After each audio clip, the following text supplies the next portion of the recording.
ରାତାରାତି ବୁହା ହେଉଛି ହଜାର ହଜାର ଟ୍ରିପ୍ ବାଲି।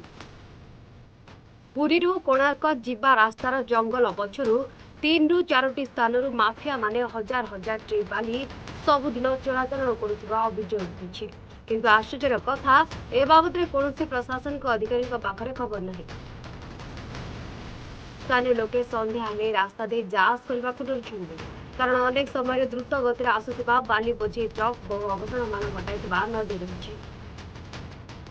ପ୍ରତିଦିନ ଯାଞ୍ଚ କରୁଥିବା ବାଲି ବୋଝେଇ ଗାଡ଼ିଗୁଡ଼ିକ ଜଙ୍ଗଲଗୁଡ଼ିକ ମଧ୍ୟ ନଷ୍ଟ କରୁଛନ୍ତି, ଫଳରେ ଜଙ୍ଗଲରେ ରହୁଥିବା ଅନେକ ନିରୀହ ପଶୁ ଗାଡ଼ି ଚକା ତଳେ ପଡ଼ି ଜୀବନ ହରାଉଛନ୍ତି।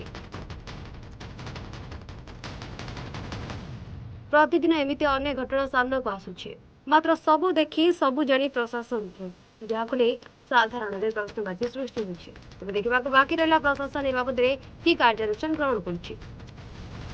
ପୁରୀରୁ ମନୋଜଙ୍କ ରିପୋର୍ଟ, ସୂଚନା ଟିଭି।